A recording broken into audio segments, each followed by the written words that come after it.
You know, he's like why come you do all your fucking videos from your garage? Like, what the fuck, you want me to do them from the Taj Mahal or some shit, you fucking dickwad? This is what I got, you know? Anyway, I notice all the fucking atheists are leaving, man. Like that, Gisborne 2000 left, Aborted Soul sounding like he's like fucking, I mean, he says he's leaving for a little while, but he sounds like he's leaving for good, practically. I mean, his voice is all like, you know, you know, fuck, I'm just so tired, you know, I just don't care no more, you know, it's just fuck. And the black dude left, I don't know his name, it was like Graydon something, I don't know. He was black and an atheist, so I guess that's a novelty in itself.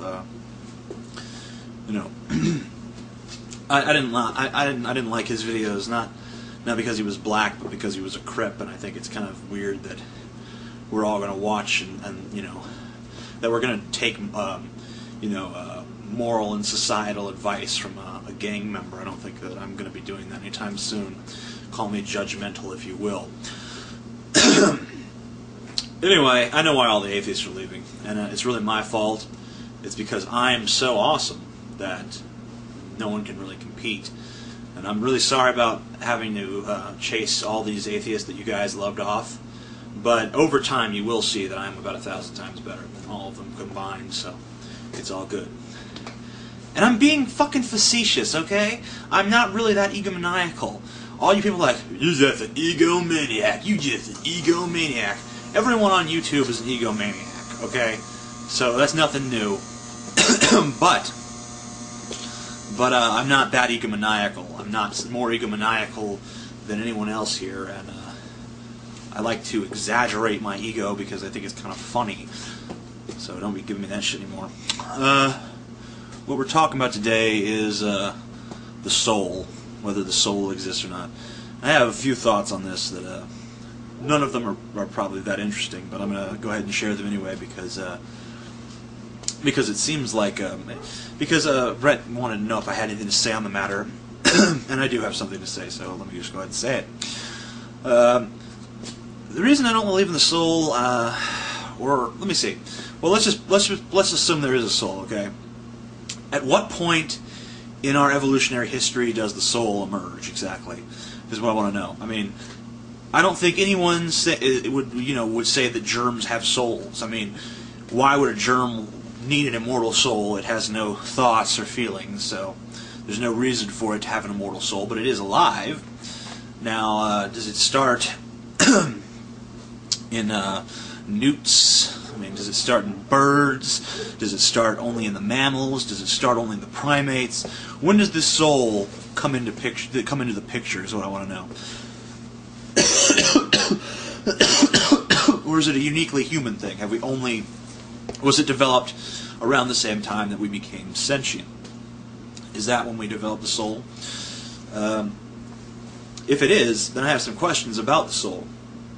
If you clone me, does my clone have a clone of my soul, or does it develop its own soul? Do we have a soul from birth, or does it develop throughout our lives? Where does this soul come from? If you downloaded all my memories onto a computer, all my thoughts and memories and feelings and all that shit was transferred onto a computer, would my soul be transferred as well, or would my soul die along with my body? It would seem to me that if the soul is attached to the consciousness, then if the consciousness is relocated, then the soul would also be relocated. But that makes no sense. We know that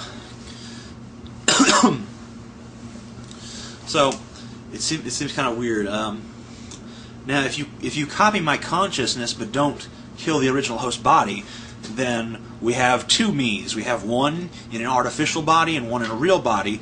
So who gets the soul? Or do we split the soul, or does the soul get copied too? This is just the kind of questions you have to ask yourself if you're going to believe in this thing called a soul. Also, what exactly is the function of the soul? We know that all the thinking goes on in the brain. I mean, we don't actually know that for certain, but we can be fairly sure that all of the thinking that we do occurs in our brain. You can induce chemicals that will change the way people think, and you can induce chemicals that will change the way people feel, so it seems to me that it's all a physical function. So the soul isn't responsible for thoughts or feelings. So what is it doing? Is it just transcribing them into something that can be immortal?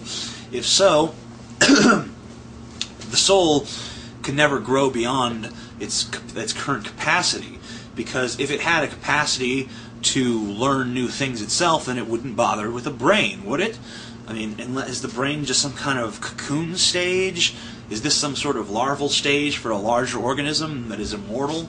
I mean, that's an interesting hypothesis, but I don't see any reason to believe it without any evidence. I mean, you can posit it, and it's interesting, and it is possible, of course. I mean, I don't see how it is at all likely. It seems to me like in all likelihood, you know, death is it. That's it. Once we die, we're gone. That seems the most likely option to me. I mean, no one can predict it with any certainty, but think about this. Even if there is an afterlife of some sort, we shouldn't live as if there were. We shouldn't live counting on it. You know, we don't know if it's there or not. So we should always live as if this is all we get, because most likely it is, until we are presented with any evidence to the contrary. So that's really all I have to say about the soul for now, I guess. Tomorrow morning, bright and early, I am boarding a plane and flying back down to my old haunt of New Orleans area down in Louisiana, where I will be vacationing for the holidays. I am bringing my camera, and I will hopefully be uploading some videos, perhaps atheist videos, but also perhaps videos of a more personal nature. In other words, boring shit. But one thing I'd like to do, hopefully I can introduce you to some members of my family who will maybe give me permission to film them, and let them maybe interview my mom about me, see what she thinks of this whole amazing atheist deal. She is a Christian, by the way. I don't know. I don't know if I'll be doing a lot of videos down there or just a few, but I do plan on doing at least some. I will be vacationing in Louisiana from the 24th to the 5th, and I do hope to get you some great footage of how a redneck celebrates the New Year, because that is quite entertaining no matter where you're from. But until then, peace out, and in case I don't get a chance later, Merry Christmas. And I've, by the way, taken the T out of Christmas, much like Aborted Soul does. That's how I'm doing it now. I used to just say Xmas, but Christmas sounds better. And it's not detectable on a purely auditory level. Peace out. Bye-bye.